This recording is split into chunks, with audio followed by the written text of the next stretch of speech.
Thank you to our sponsors for today's video, Amber, StarCharge, Eaton, and InfyPower. Today's video is sponsored by Amber, providing modern protection plans for your Tesla's battery and more, without the hassle of long-term contracts or upfront payments. Check out the link in the description to explore their plan options and use code SPEC5 for a 5% discount on all plans. This video is also brought to you by StarCharge, the largest EV charging manufacturer in the world, and is also a provider of residential and commercial battery storage with microgrid solutions. And Eaton. Eaton is a one-stop shop for implementing reliable and innovative EV charging infrastructure at your site. Across all applications, Eaton's EV charging infrastructure, hardware, and software gives you the scalability, flexibility, and intelligence you need to charge today and scale up tomorrow. Learn more at eaton.com/EVCI. And InfyPower, the largest EV charger module provider with over 3 million power modules running reliably worldwide. Their latest G2 collection features ultra-high power density and efficiency for EV charging and energy storage integration. InfyPower, innovation for your power. Hey guys, before we get into this video, I've got some exciting news for you EV drivers. We are hosting a meetup to celebrate the launch of Iona's new EV charging network. Iona could set the standard for the best EV charging experience, and I can't wait to try it. So, if you're up for a road trip, or if you live local to the Raleigh Triangle area, join me on December 19th to stress test Iona's very first rechargery.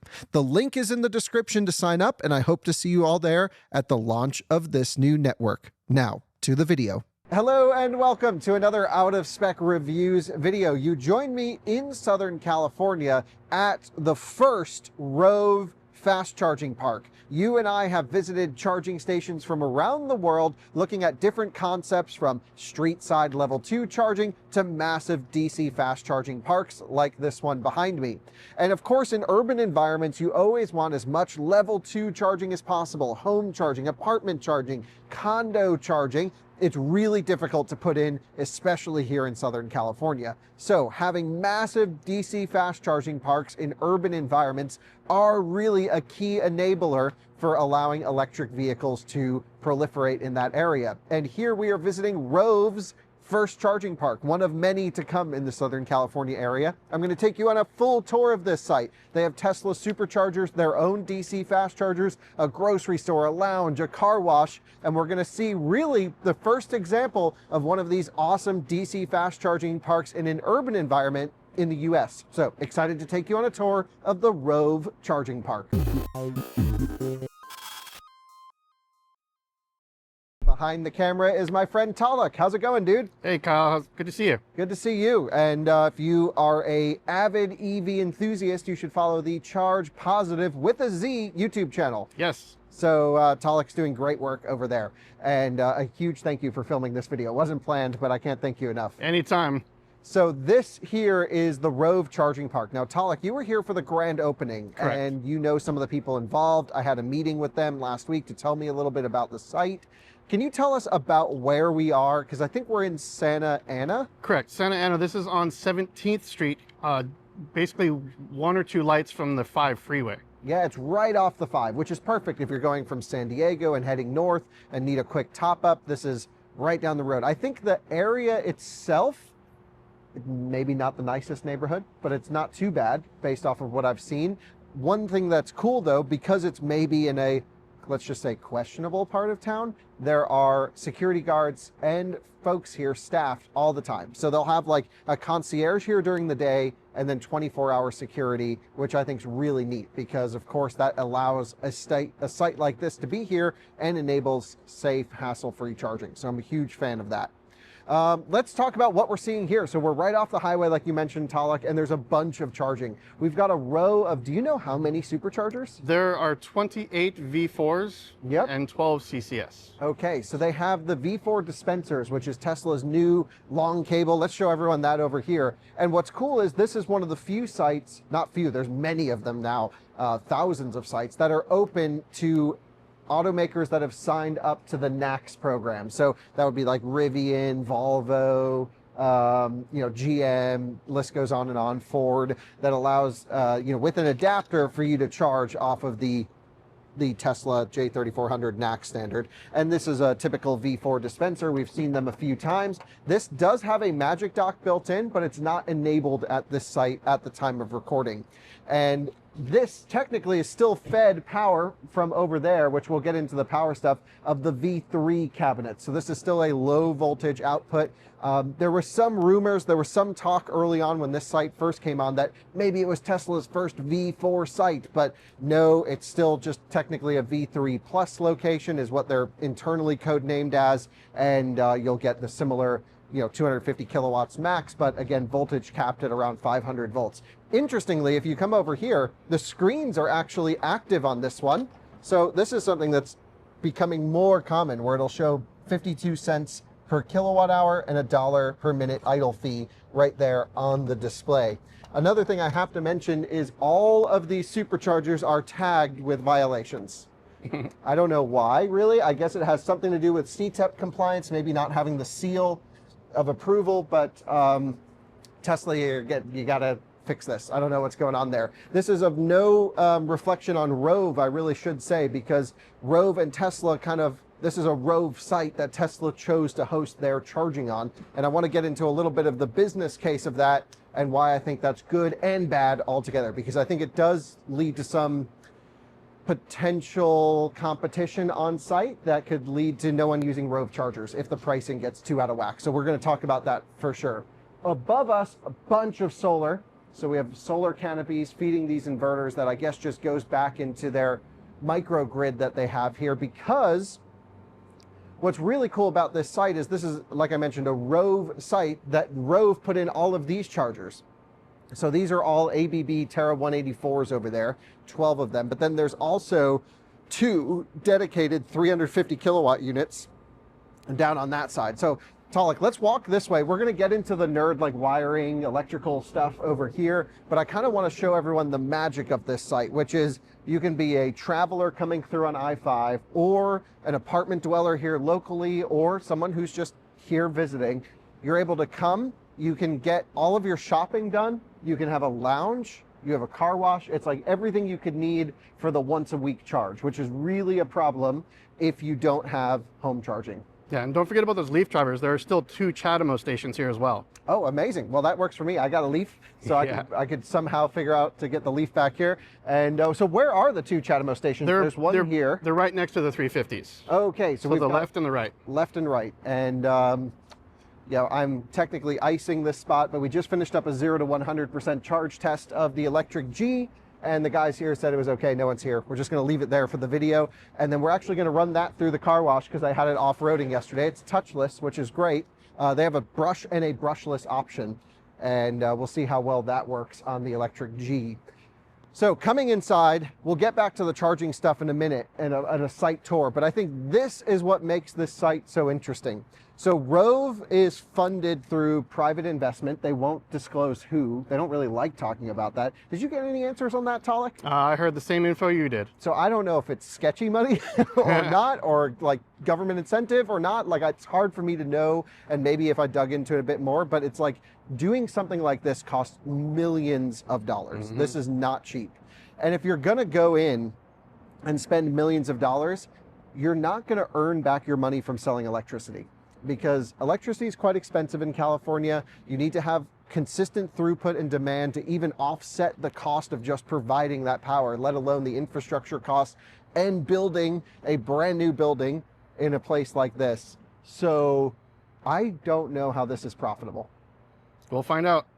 Yeah, I guess that's not for us to know. I mean, I don't review cars and think, oh, is the company making money off the car? I'm reviewing the experience, but it just seems so overboard that I don't know if this is a sustainable model. Maybe if you had the site at 100% capacity all the time, perhaps, but there's only 12 ports in terms of Rove that's going, because again, Tesla manages their own sites. Yeah.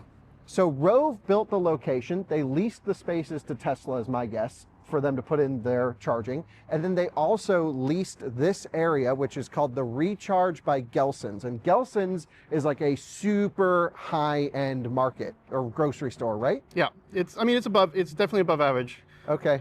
Is it like Erewhon? I have not been there. I don't go to LA that much. Okay, yeah. We don't really have those in San Diego. Apparently, Erewhon makes Chevy Equinox drinks. Oh my EVs. goodness. They have like a juice themed after the Chevy Equinox. I got to try that. I just remembered. I got to see what the heck that's all about.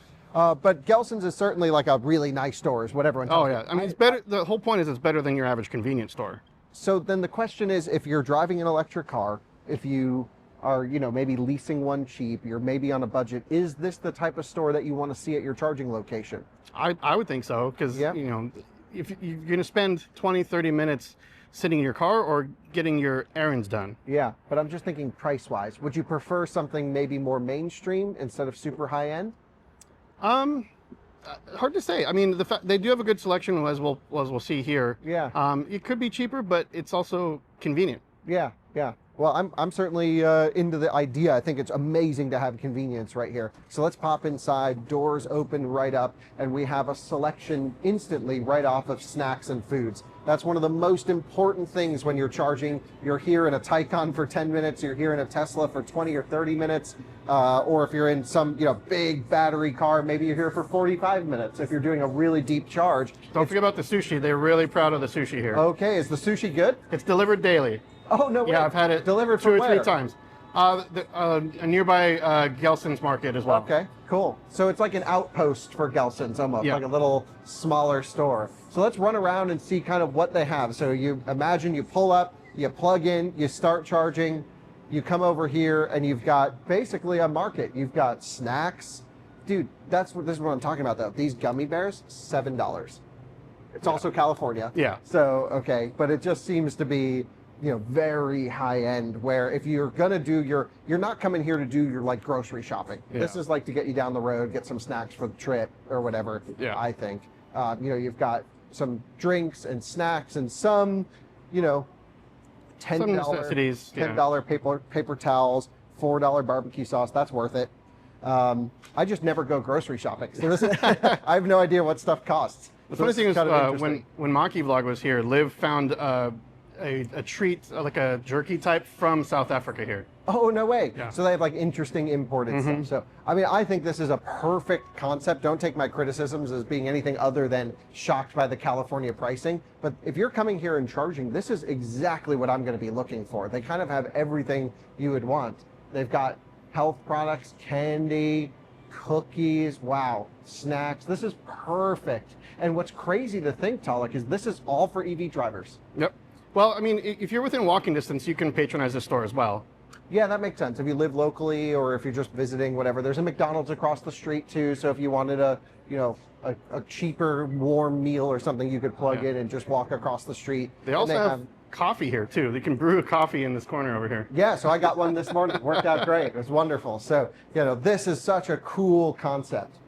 Let's say you don't necessarily want to go shopping and you want a place just to hang out while you're charging. The lounge concept is one that's been really interesting to me. Now, this is a 24-hour location and a 24-hour lounge. However, the security guard after hours, I think it's from 8 p.m. to 6 a.m., Correct. they will manually open the door and let you in. That way you don't have, people come in and trying to sleep in here or something. It is safe. It's controlled access. And you've got the most interesting looking vending machine. Is that what you would call it? So I guess this is more like if the store is closed Correct. at night, you can come and at least get a sandwich or a snack bar or Red Bull and you're good to go. We also have a water bottle filler here too. Oh, okay, cool. Yeah. How many water bottles have they filled? Over 667 bottles saved. At least about 6 of those are mine. Okay, great. So let's come on back here. We have their story. So this is actually cool. They say they're building the best public charging. In the US, there's very few chargers that have like this kind of dialed in here. And they say, as early EV enthusiasts, our team experienced firsthand the long lines, broken plugs, and sparse amenities available. We knew there was a better way. It's like they've watched an out-of-spec video before. And so we built Rove Santa Ana as a destination for fellow drivers to experience fast EV and safe public charging. At Rove, we offer more charging and less waiting. Waiting is a real problem in Southern California. So you've got sort of all these little bathroom pods that tell you if they're vacant or Yeah. occupied. This Yep. is what they look like. We always There got are to 4 do the separate bathroom ones. tour. What was that? They're 4 separate ones. Right, 4 separate ones. And you can come in here and use the restroom. Again, 24-hour restroom. The security guard will let you in after hours, which I think is really smart. Yeah, and then also if you just need to wash, and there's a separate sink there. The other thing I'd like to bring up as a rideshare driver is if you are a rideshare driver and you are on the road at those hours, it's hard to find a restroom, because those Starbucks are closed or. Yeah, especially at nighttime or whatever. So that makes a lot of sense, dude. It just, like, this concept is so cool as an EV driver. And it's almost like I would pay more money to come and charge here than I would to go sit in the back of a Walmart parking lot, as an example. Well, every time I come to LA since this opened in October, this is my #1 stop. So it's been open for 2 months now? October 15th was their grand opening. So literally 2 months? Yeah. Okay, amazing. Well, we've got, trash and everything. There's also trash cans outside, I believe. So you've got power ports built in. You can hang out. You can work here. Free Wi-Fi. Free Wi-Fi. Is it fast? It's okay. I wouldn't upload a YouTube video here. Okay. Yeah, but that's what I'm always looking for. You can at least check your email here. Yeah. So then you come back out to the site, and we'll get into the car wash and other amenities in a little bit, but I just want to run through like what's here and how that process for charging works, because to me, this is just so awesome. They've kind of got this nailed, and that's such a hard thing for non-EV drivers who put in charging infrastructure, which unfortunately is too many people, get wrong. At least here at Rove, like a lot of the people, like the one of the co-founders, ex-Tesla, like these people are from the industry, they're drivers, and it's not like this is a sponsored video or anything, but I'm just so blown away and impressed by the level of detail and then the flow of charging that they got totally right. Yeah.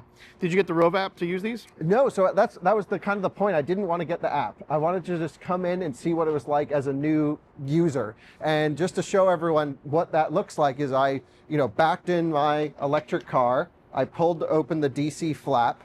I took the CCS handle, which will they offer NACs at some point other than superchargers? I've heard, I'm not confirmed, but I've heard that they're going to switch out later on. Okay, I mean, you've got plenty of NACs here on site, so Yeah. it's actually probably more beneficial to have CCS over here. Yeah. So you can come in and plug in, and all I did to activate it was tap Apple Pay on the Payter system. Now, Payter is much better than Nayax in my opinion. Nayax may be getting better, but you plug in, you tap to pay, you don't get a discount with the app, everyone pays the same, which is wonderful.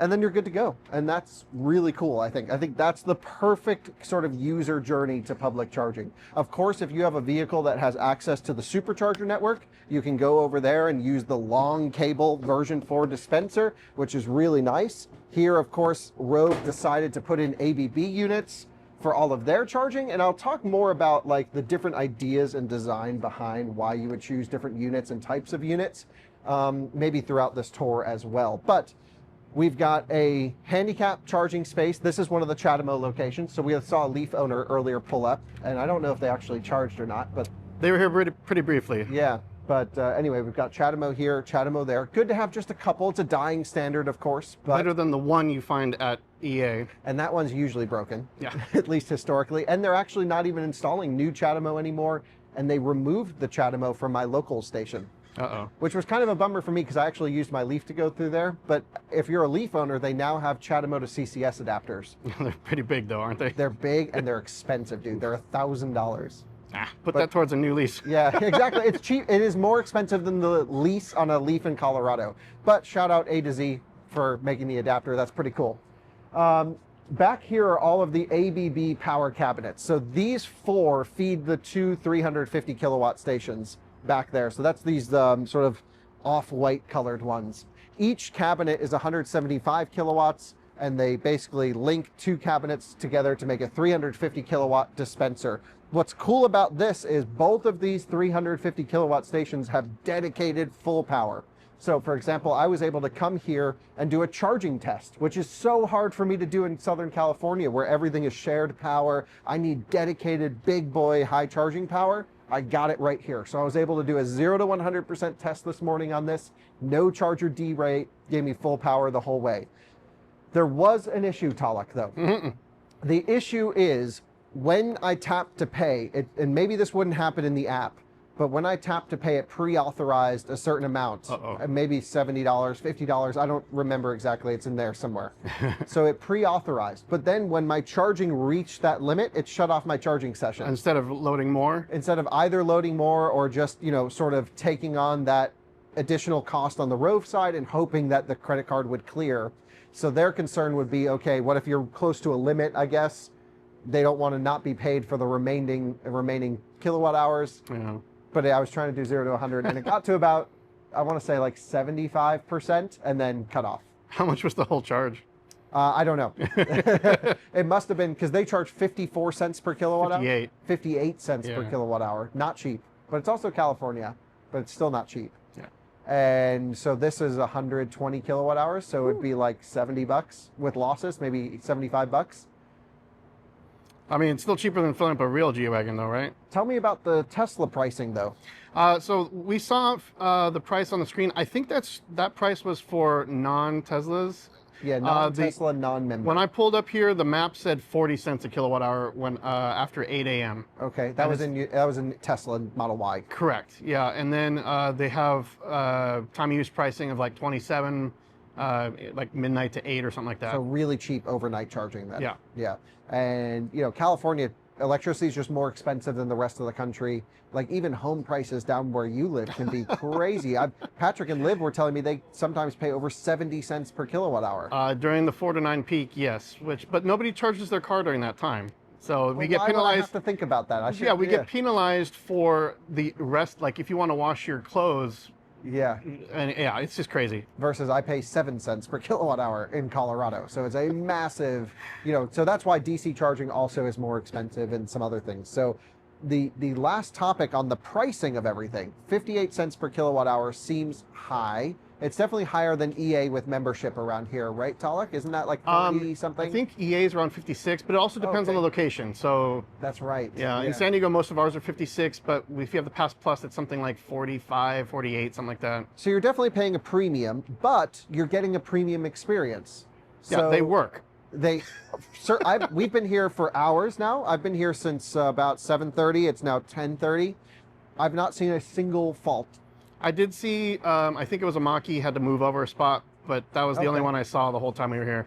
Yeah. I'm not sure if it was a payment problem. It was in the background. Okay, yeah. So there may be one little thing, but when you go to an EA station, you just show up and see people confused and on the phone half the time, and everyone's charging to 100, which means you need a bunch of chargers, and here you've got, in total, a bunch of chargers. Yeah, 40 overall. So... okay, loving the concept. I think the pricing's reasonable and fair. What I'm struggling to understand is why Rove chose all-in-one dedicated power at their chargers. So actually, when these first went in, Tollak, I made a post online. It was a little bit mean. I remember it. I hate to be rude. But they installed these chargers as their low power output version. They had installed them with the 200 amp cable, which would essentially turn this 180 kilowatt charger that's branded and advertised and is basically saying it's a 180 kilowatt charger into a basically 70 kilowatt charger for most cars, 70 or 80 kilowatts, somewhere around there. And for the lower voltage cars, like even worse. I was like, how could this brand new beautiful charging park get this so wrong? I'm like, these guys don't know what they're doing.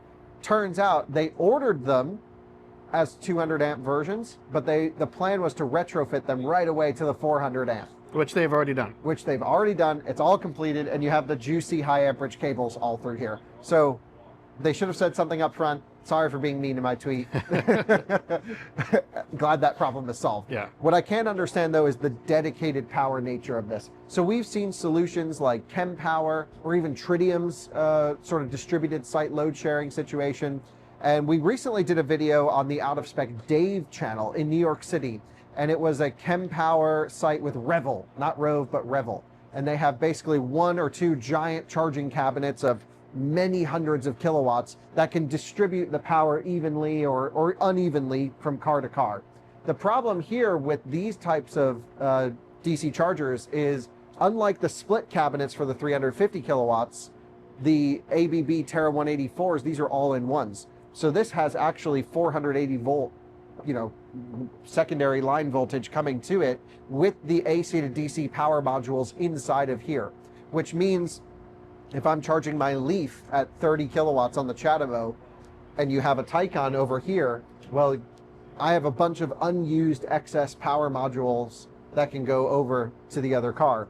Now, there's two totally different theories on this. Tesla uses a site level load distribution between all of their chargers.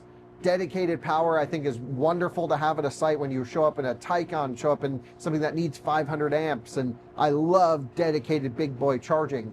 But I also love the idea of having a huge, when you have a massive charging park, this distributed load sharing nature so you can maximize your grid connection and put in as many dispensers as possible. So we're going to talk a little bit more about their grid connection here, because they actually have a medium voltage grid connection with as much power as they want available, which makes this a little bit better. But also from a cost and material usage standpoint, I would have preferred to see a distributed system. But the one nice thing with ABB is it's a known brand. They've been building chargers forever. The Terra 184s are workhorses. They're not beautiful, they're not sexy, but they just work. And we've already seen the new A400. That's a really nice ABB charger, very similar to Alpitronic 400 kilowatt. There's going to be like a little competition in the space going on. I'd love to see it.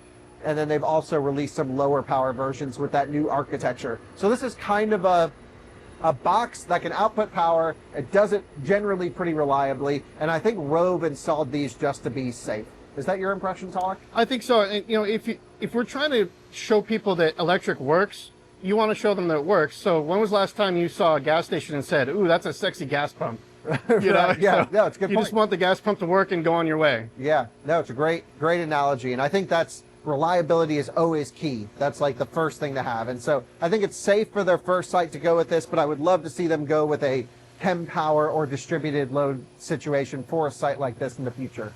Hopefully they can hear us over these free vacuums. Yeah, the vacuums are pretty loud. So But they're free. Okay, that's great.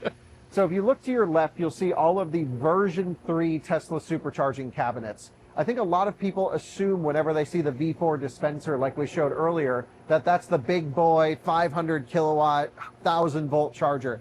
No, that's just the dispenser. The chargers here are the same as the old school V3 stuff. And they're still incredible. All of these are on a DC bus. They're power shared between the two. And you can actually even see, like if you look in between the cabinets, you'll see the DC bus above ground, that little connection point right there. And that's allowing, basically, if you plug into 1A, 1B, 1C, and 1D, you know, that's 4 ports on one cabinet.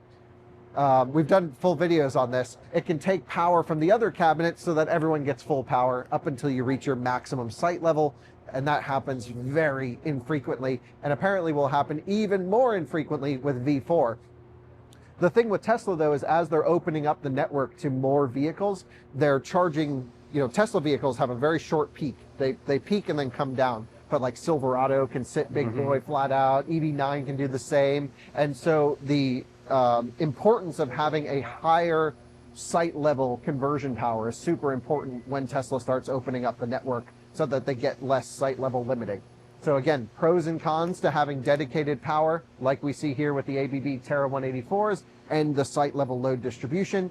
And it all is down to sort of how much demand charge are you willing to risk or to have, and what's your grid connection looking like. So down here, this is all of the Tesla power distribution stuff. You have your switch gear, and that was all put in by Tesla. Again, Rove is sort of offering the space, I'm sure Tesla pays for it, to host Tesla charging alongside their own charging service. The last point, Tollak, I'll make on the pricing of all of this is when there are sites where Tesla and a competitor are operating in the same environment, we were discussing this earlier, what's the impression? How do you choose which to use when Tesla is 28 cents per kilowatt hour overnight and Rove is 58 cents per kilowatt hour all the time? Why would you ever plug into a Rove site? Well, I think we're sort of kind of almost halfway through the NACS rollout. So I think the first filter is, do you have NACS access? So I've seen many Mach-E's charging on the Tesla superchargers here.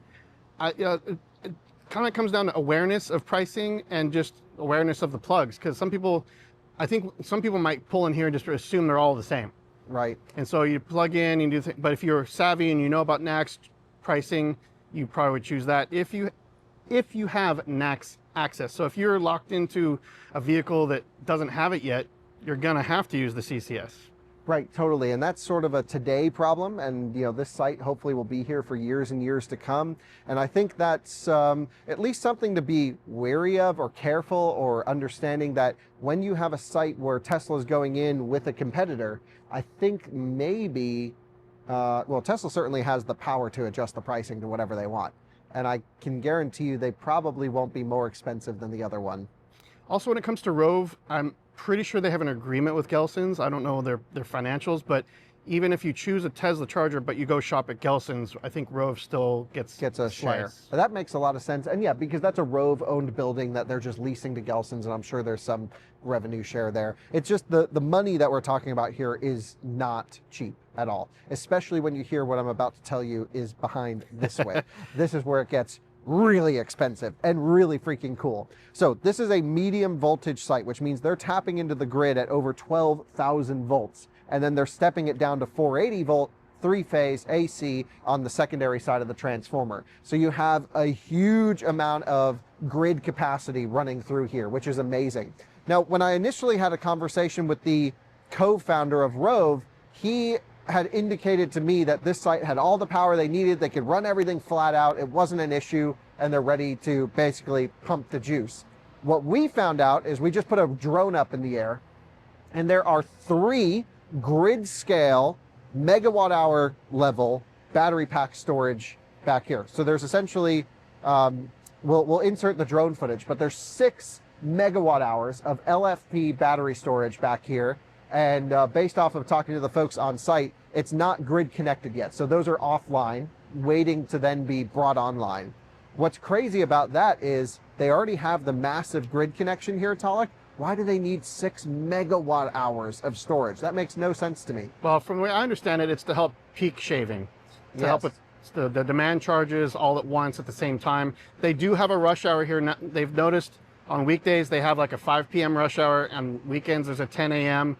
So to be able to balance the demand of this site, and probably for cost control. Yeah, but I think you would be able to do that with just one of those. Because, perhaps, megawatt hours, that's basically 10 electric cars going 0 to full would be like 1 megawatt hour or less. Maybe they got a bulk deal, and maybe they got sent these to do a video on. I don't know. To me, it just seems like they didn't mention it to me on the call. They're there. They can't be cheap. And they can output, so they can store roughly 2 megawatt hours. They can output roughly 2 megawatts of power. And that's more than this site would use, rip and full send, all of those combined. So it just seems like an oversubscription of energy storage and input and output, unless they're going to use it to actually make money by charging them when electricity is inexpensive, perhaps, and discharging to the grid. And then maybe that's the whole play on how this thing can make sense from a financial perspective. Yeah, it may not be used for the cars, but maybe the local neighborhood. Absolutely. It could be used for, basically smoothing out the load of the grid as sort of a distributed energy storage network on the local grid. And they might be playing that utility game. And I'm just speculating here, but there's no other reason why they would need 6 megawatt hours for a site with only 40 stalls, I think. Especially in an area where they're seemingly having consistent throughput, consistent utilization, which is when your peak demand charge becomes less of an issue. Yeah. So that's basically the Rove Charging Park in a nutshell. We have a bunch of Tesla superchargers, a bunch of their own sort of lower power, and a couple high power 350 kilowatt stations. They have trash cans. They have windshield washing, they have napkins, they have a store, they have a lounge. Car wash. Car wash, I'm gonna run the G through the car wash and see how that goes. They've got megawatt scale battery capacity behind that wall. They've got a really cool partnership here and an incredible location in terms of convenience for, having charging in maybe underserved communities. I'm not very familiar with Santa Ana or where we are, but owning a home in Southern California is so expensive, unbelievably expensive, where $1 million basically gets you a shack in some areas. Or a condo. Yeah, a lot of people have to live in condos and apartments, and it's really tall, like this, it's difficult to get charging put in. Even though there's a law that says, landlord can't block you from putting in charging, there's the right to charge. Yeah. Thousands, tens of thousands of dollars sometimes. issues getting things run, old electrical panels that are already maxed out that require service upgrades. Having DC charging parks like this is key in urban environments. Yeah, the mayor was actually here for the grand opening, and there was some talk of that. It's going to start helping, bring equity to the EV marketplace. And it's so important because an EV can be cheaper to operate than an electric car, but that also factors in your time. Your time is worth something. And if you're having to go sit at a charging station and wait to plug in, that's the most awful thing you could ever do. There's nothing that frustrates me more than waiting in line to charge. Yeah. I just, to me, that's so dumb. So having big sites like this mean you can come here, you're almost guaranteed a space. And if it's full, okay, there's going to be a lot of turnover happening very And staff quickly. to help you find a spot. In fact, they try to guide people trying to, like, that Bolt knew what it was doing, but there have been times I've seen Bolts plugged into the 350s, and there's only 2 of them here. So. Right. Yeah, we saw VinFast plugged into one earlier. Here comes another Bolt. Watch them get plugged into the 350. Hold on, that's such a Bolt move. Anyway, not to rag on Bolt owners, I love the Bolt.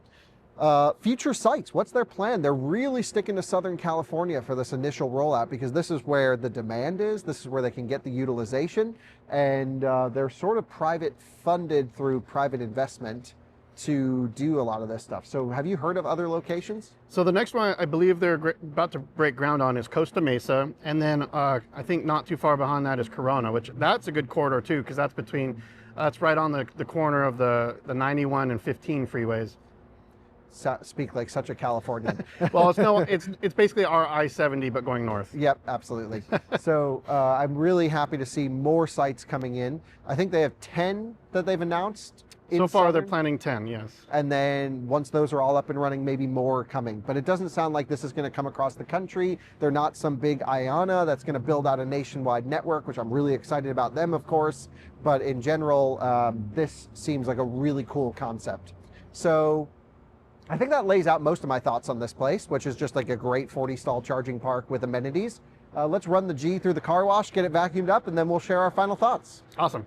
So Tollak, we just got in the G, but we met this really nice couple next to us in the Rivian here and this Mach-E owner here, and they both don't have home charging. Yep. And this site both makes charging so much easier for them. Exactly. And so she was just coming back from church. These folks use this as their daily charging location or whatever, weekly in their Rivian. They're like, we have an apartment or a condo. And I was like, we just said that in the video. Yeah, it's in action already. Yeah. So Jordan over here is sort of the manager of this location, I guess, or one of the guys who manages on site, is like concierge for helping to get people charged up. He's going to get us an access code to the car wash, and we're going to see how well this thing works. Plus, I want to get the G cleaned up. So, hey, dude. What's up? You want to say hi to the YouTube viewers? Sure. Share everyone what you think about Rove, the site, your impressions. Yeah. Hi, my name is Jordan. I'm one of the charging leads here. I love it here. I mean, we try to keep it as clean as possible. We help out anybody who doesn't know much about their cars. We try to inform people. Yeah, I mean, I love it so far. So. That's great to hear. And a car enthusiast with a cool GTI. So we love it. Although one day we got to get you an electric car. I know. I'm working on that. Trust me. Cool. I just got to save some. Yeah. Well, cool. Thank you so much. Thanks for getting us the code to get the wash as well. Anytime. And yeah, looks like a Tesla's using it right now. So it's like people use the amenities here. Yep. Awesome. You guys are all set. Cool. Thank you. Yeah, no problem. So, Tollak, if I come into here and I click this button, we have a car wash mode in the G. Oh, folds the mirrors. What the heck? Cool. Also has a built-in dash cam and like some other nice stuff. Mercedes is kind of getting in with the tech features. All right. And is that the first time you did car wash mode here? Yeah, first time. I think a G-Wagon should be dirty, but I have to film the review and everyone would freak out if I film it dirty. So we're going to get it cleaned up after off-roading yesterday. So it looks like the Model 3 is pulling out and we have the go sign over here flashing at us. So I'm going to use this G-Wagon car wash view, which is pretty cool. Got it going right there. So we're in the lines, and then I guess they'll just go red when you're done. I feel like this little bar at the bottom could scrape up your wheels if you're super low profile.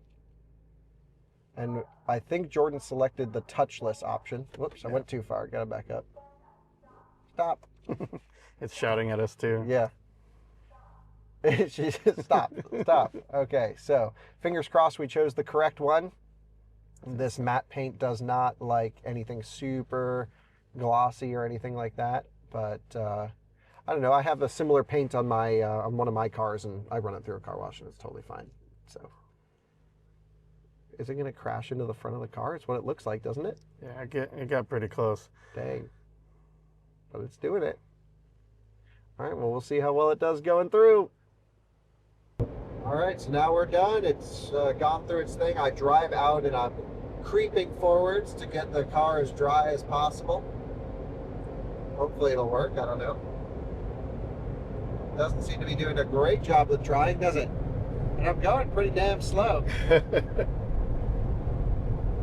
gonna have to hit the wipers here. Oh, we've got a little timer, so that's cool. So maybe I'm going a bit too fast. Yeah, I think so, yeah. Maybe I'll back this thing up just a little bit. Get more up front. Oh, did I brick it? No, I bricked it by backing up. Well, now the dryer time's going again. It's spinning up. So we're back to where we started. So maybe that's how you reset the timer. Oh, it's not dry enough, back it up and then come back. Oops. So we've got like 70 or 80 seconds left on the dry. And anyway, it doesn't matter. G-Wagon. It's fine. And then we can exit car wash mode, switch off, and everything goes the way it needs to be. Perfect. So that's cool. You can do that before you charge, I guess, and then wipe down the remaining while you're charging. Yeah. It makes the most sense. Well, then you go into these vacuums here, and they have air pressure hoses too. Oh, that's wonderful. So I can even do my range test here at night, set the tire pressures, get everything dialed, and then we're good to go. So I guess we'll go into this one here and end it at the vacuums. All right. How sick is this? So there you guys go. That's a tour of the Rove Charging Park here in Southern California, the first of many to come. Of course, a bunch of different charging, some fantastic amenities with a local grocery store, snack station, pastry station with a lounge and a car wash. And that is just so cool. I mean, it seems so basic. These are very basic necessities to have while charging. But for those of you who don't live in the US, charging in the US is very much just a couple units that work half the time in the back of a parking lot that feels unsafe, nothing around to do. And this is just like the holy grail of charging. So I'm hoping to see more of this, more stations. I'm really curious to see if there's a profitable business in this type of build out, especially in such an expensive area of the country to build. I'm curious to see your thoughts. I'm sure as EV drivers, we're all gonna love it. Maybe some of you guys won't love the pricing. Maybe you'd prefer different amenities. Let me know in the comments below. Rove, I'm sure I'll send them this video. Hopefully they can check out your comments as well. And thank you so much for watching another Out of Spec Reviews video. Thank you to Tollak from ChargePozitive for filming this one with me. Anytime. And we'll see you all on another one again soon. Bye-bye.